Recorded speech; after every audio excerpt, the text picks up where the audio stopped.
Try to initiate release sequencer. On my mark. 5. We're on express elevator to hell. Going down. 2. 1. Mark.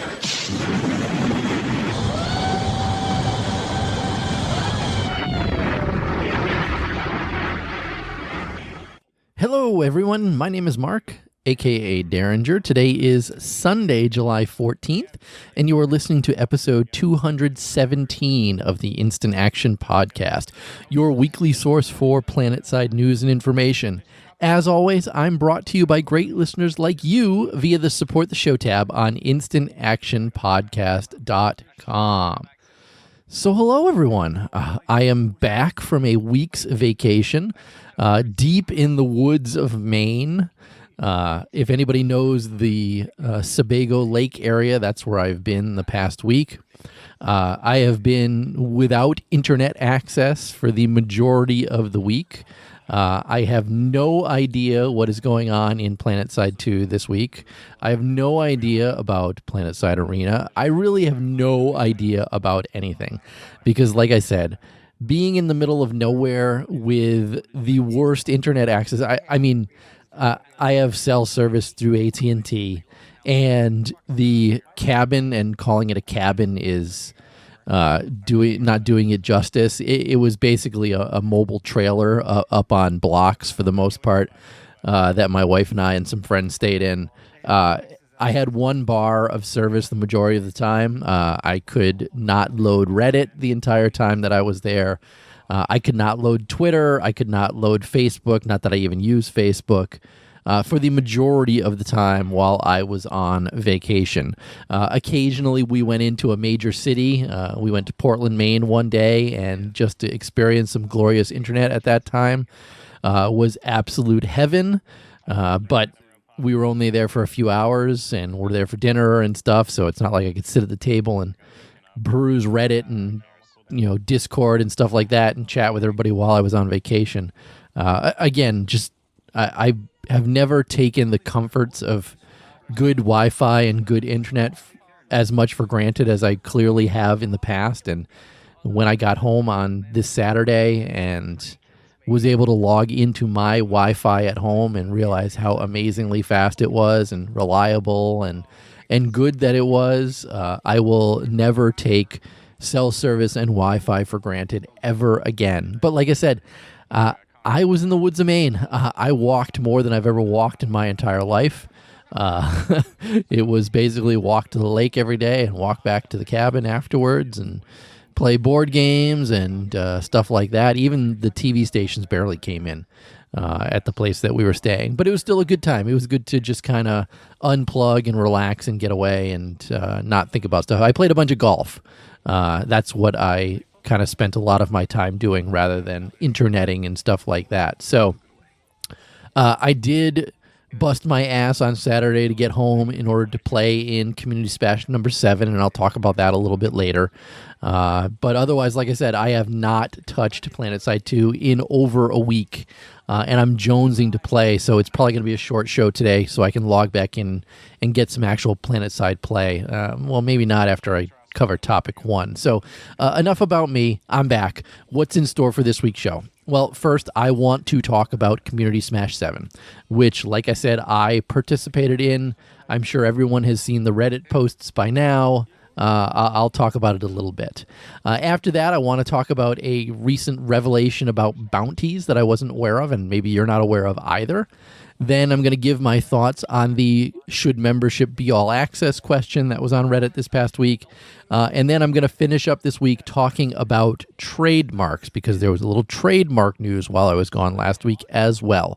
So strap in as we hot drop into another episode of the Instant Action Podcast.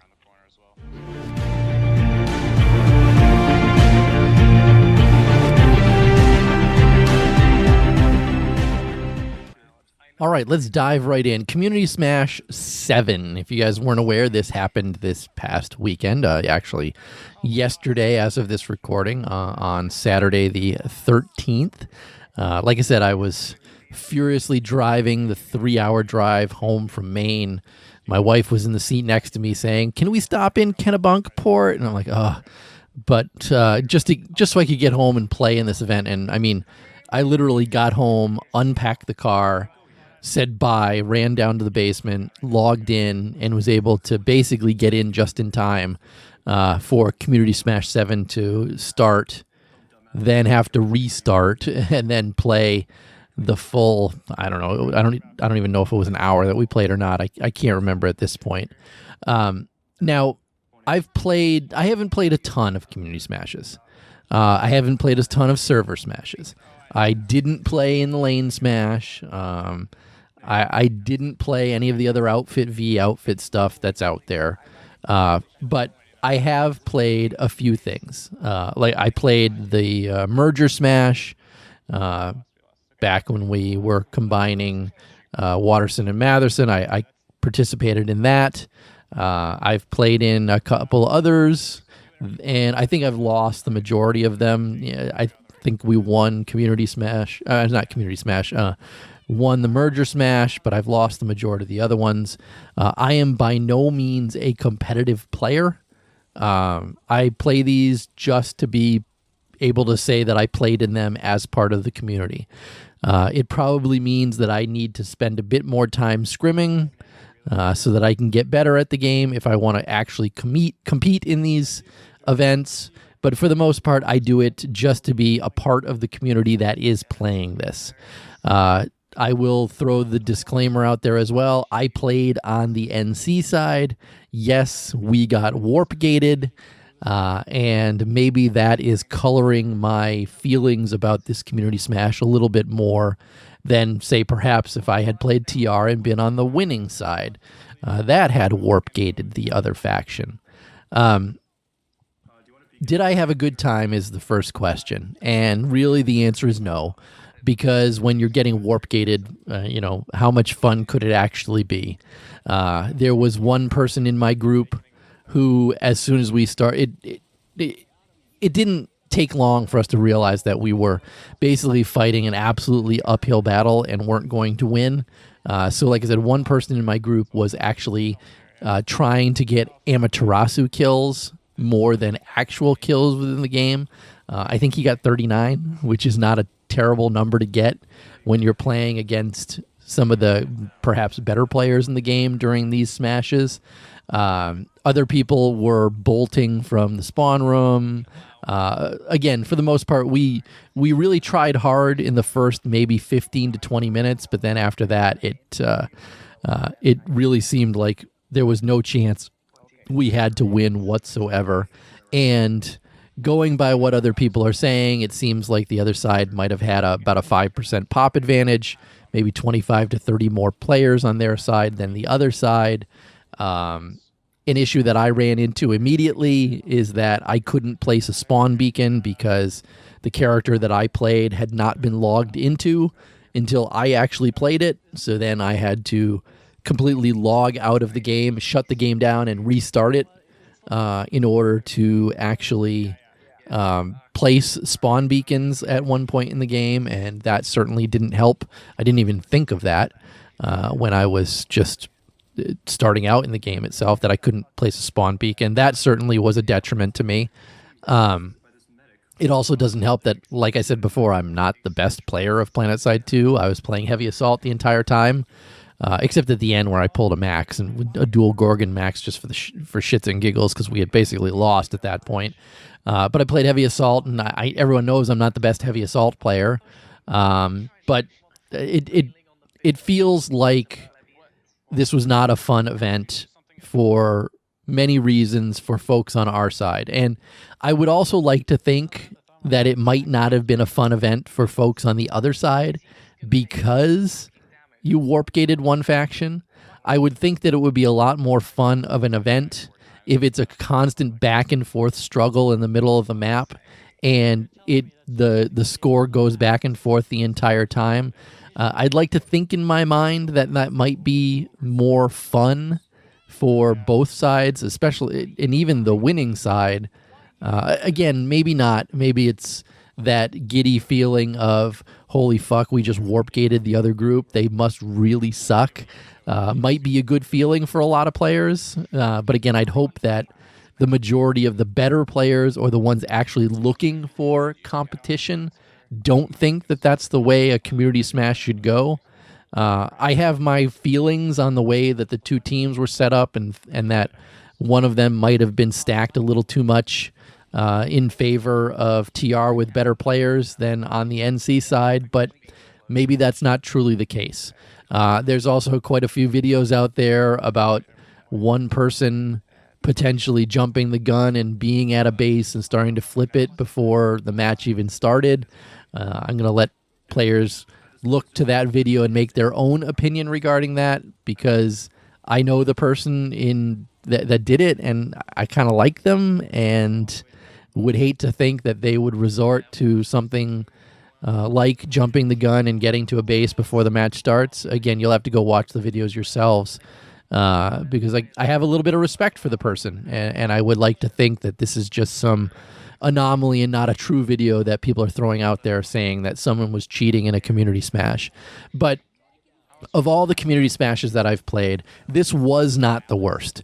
There was another one where I was on the losing end and we were just absolutely getting farmed by air the entire time and we couldn't do anything.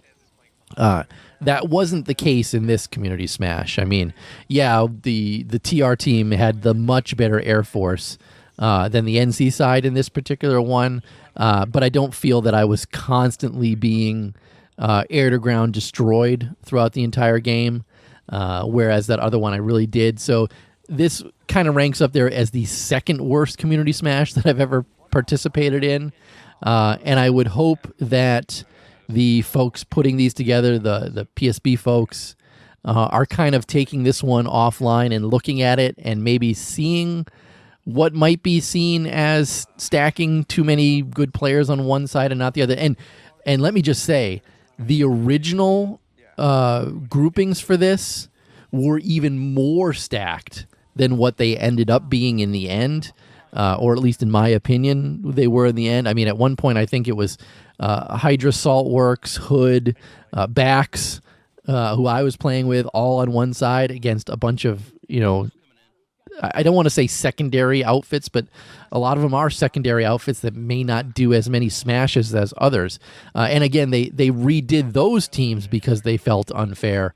However, they still felt unfair to me at the end. Again, you shouldn't come to the end of a community smash where one team gets warp gated and the other doesn't.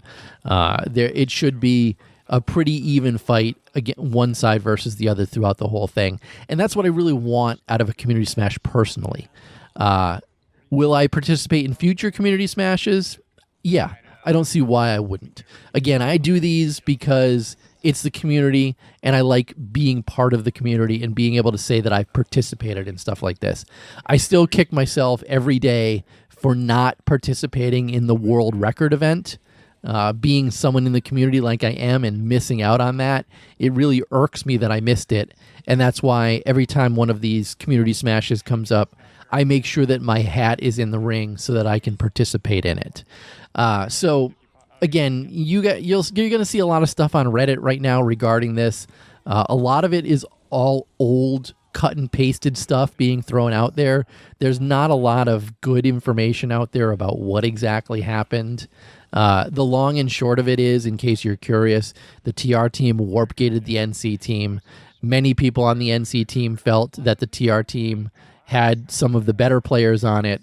Also, they had more players than the NC team did for one reason or another. The TR team had the much better air force. Not saying that that's a bad thing. They just did and were able to take advantage of that. Again, I don't think that a community smash should end with one team warp gating the other. That tells me that teams are not even. All right, I don't want to spend the entire day talking about Community Smash, even though it put a really bad taste in my mouth for PlanetSide 2 last night. I logged out of Community Smash and said, I'm done with PlanetSide 2. I'm not logging back in. I'm going to go do other stuff. In fact, I volunteered to go grocery shopping with my wife so I could stop thinking about Community Smash number 7. But again, with that, I'm not going to talk about it for the entire show. I'm going to move on to some other more interesting news.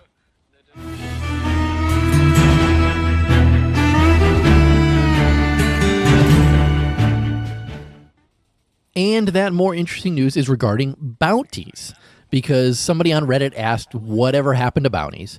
And the better part on this post is that Wrel actually responded with some information that I had not read before. And when I actually read it yesterday, when I got internet access again, I was like, whoa, wait, that's new information. So Wrel wrote, bounties are moving to an automated system. Was doing some work on it just today, but there are issues getting it to trigger correctly, so it may not be ready for release in the next update. So you guys heard that right. They're going to be automating bounties within the game itself. I really didn't expect this. It was kind of an eye-opening piece of information regarding bounties. They've been keeping this kind of close to their vest. Maybe some people have known about it. Maybe I'm not in all the proper channels, but I had not heard about it until I read this comment. So I want to do a little speculation on how they might be triggered. I mean, if you're going to go on an extended killing spree, I would assume that they're going to get triggered. If you're earning a ton of experience or a ton of certs without dying, I'm sure it's going to be triggered. But clearly, Wrel says that they're having trouble getting it to trigger properly. But this is cool information. This is good information. I like this information.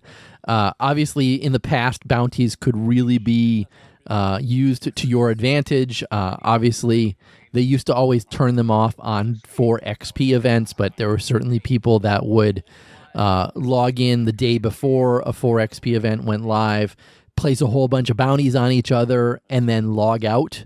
And then when they would log in the next day during the 4 XP, they'd get killed or kill the person, and those bounties would roll in, and they'd get a ton of extra certs than they should have been getting for placing the bounties originally. So that had to be turned off. Moving it to an automated system, now that I'm reading it, makes the most sense on how bounties should work in PlanetSide 2 itself. I do miss the ability to place bounties on people, because I used to place bounties on people I knew all the time, just as a way of saying hello after they killed me. So I liked doing that. So I sort of miss that. But I do think moving it to an automated system is probably the correct way to go for this. And that's good news for people that are looking to finish up the bounty directive and get their headhunter title and things like that within the game itself. So again, just a little news regarding bounties. And with that, we'll move into the next little information portion of the show.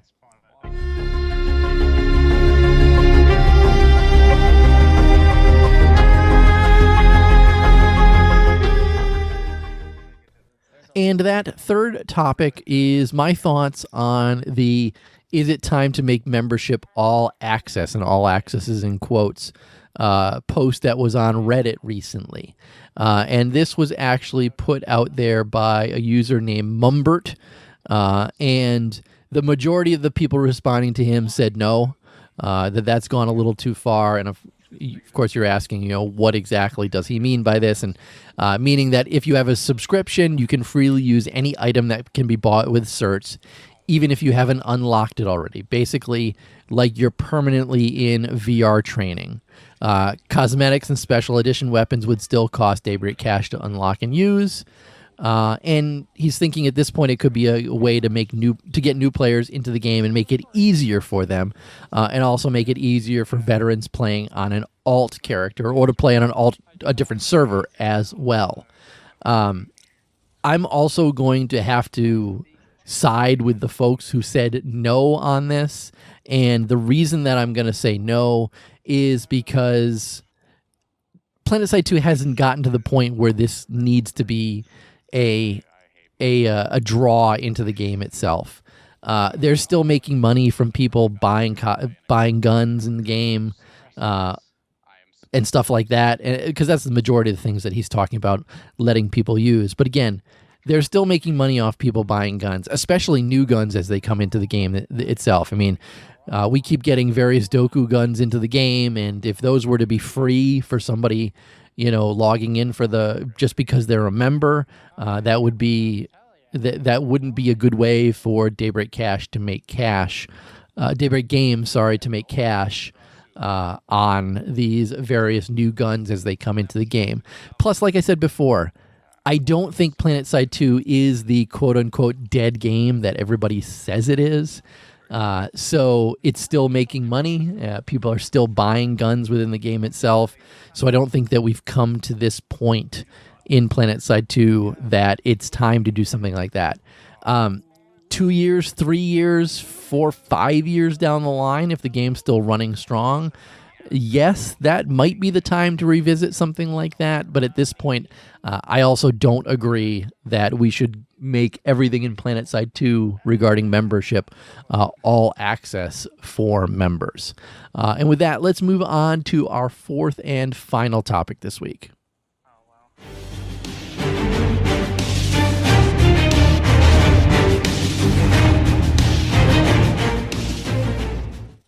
That last topic is about trademarks, and this is another one. Like I said, when you're gone for a week and don't have access to internet to do basically anything, a lot of stuff goes under the radar, and until you get internet back and see all this stuff, this was another eye-opening one for me, and one that just kind of made me go, huh, again. And this is about Daybreak Games filing for a pair of new trademarks.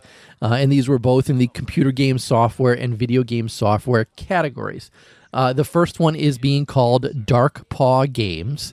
And I think that we can pretty much speculate that this could be what the EverQuest franchise realigns under. Obviously, there's a character in one of the EverQuests. I never played them, I'm sorry, called Fippy Darkpaw. I think he was a kobold.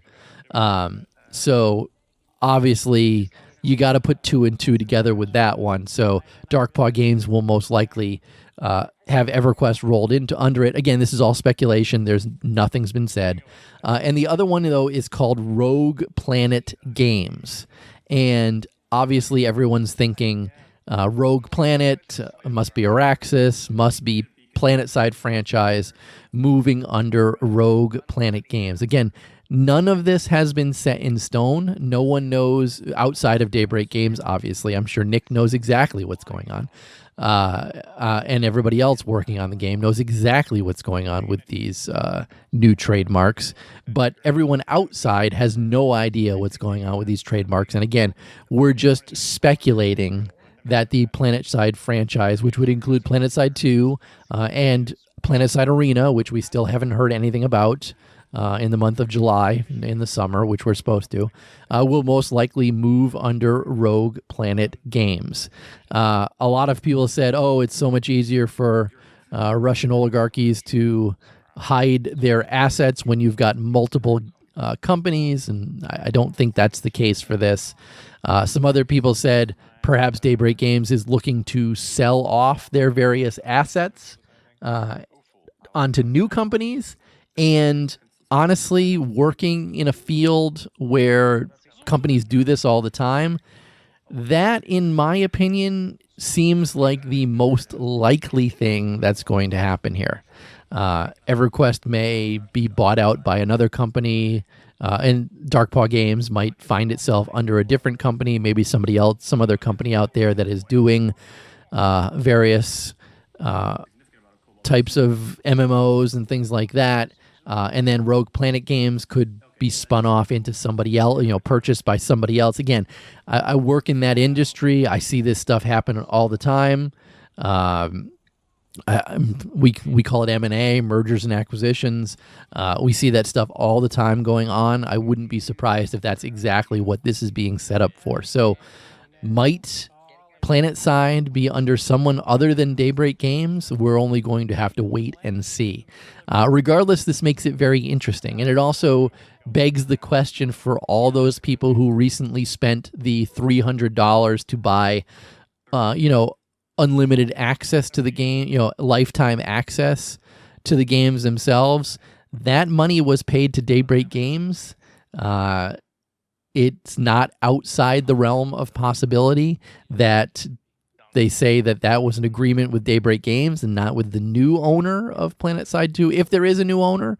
But I would hope that would be written into whatever agreements are made with the company that might purchase Rogue Planet Games ultimately. And again, I am just making blind speculation on this. I'm only basing it on my 18 years in the stock market industry and seeing all kinds of mergers and acquisitions. When I get to work tomorrow on Monday, I'm going to actually be putting together my monthly mergers and acquisitions report for senior management. So, like I said, I deal with this stuff every day, and I see stuff like this go on all the time, where one company spins off or purchases trademarks for something so that it can be purchased by a different company.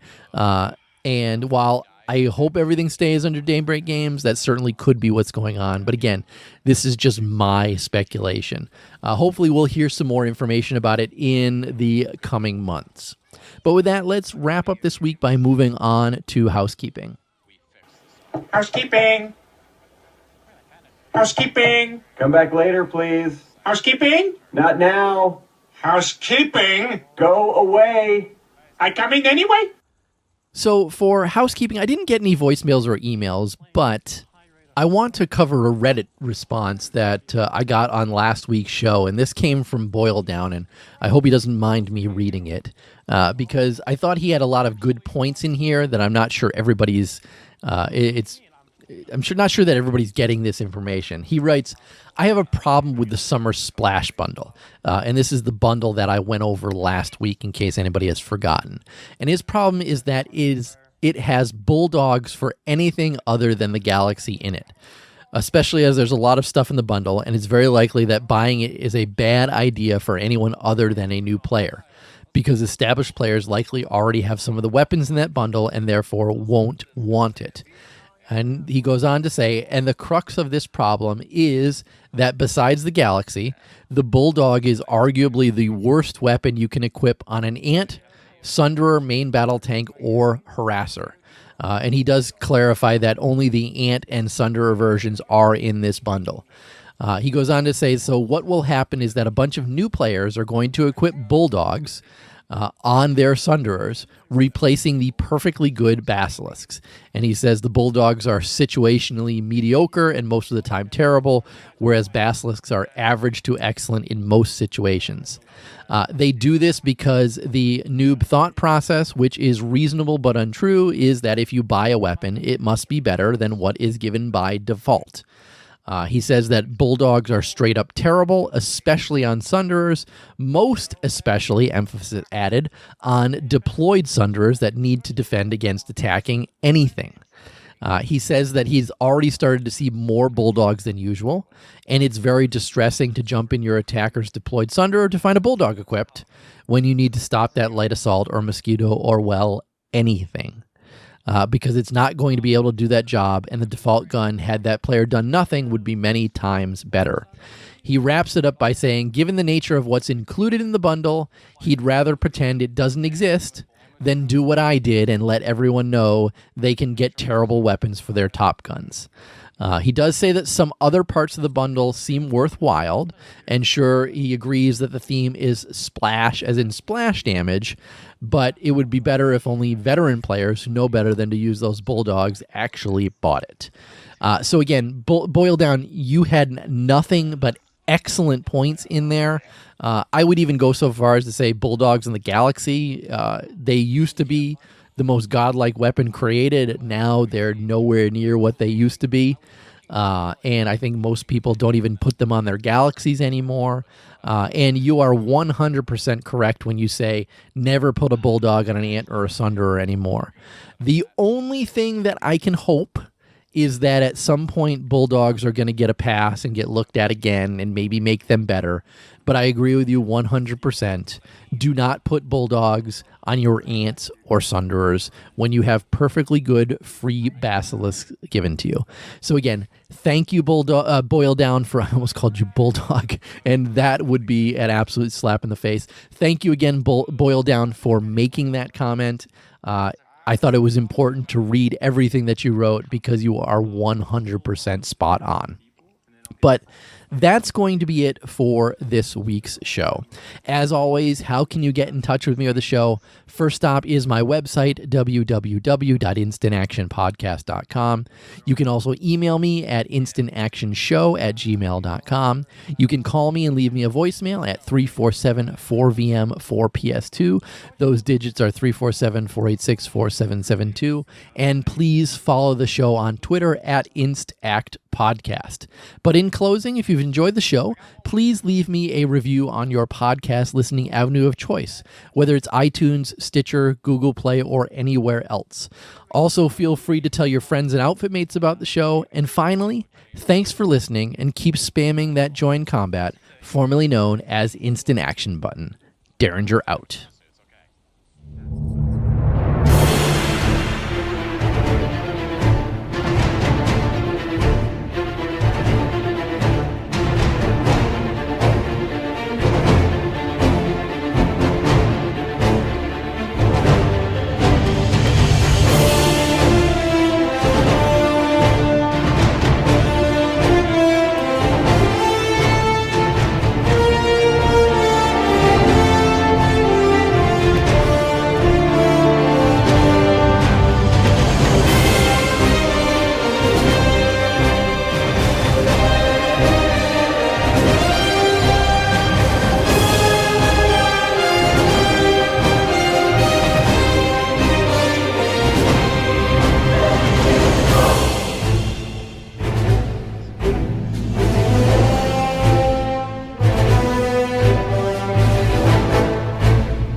Get your arms combined.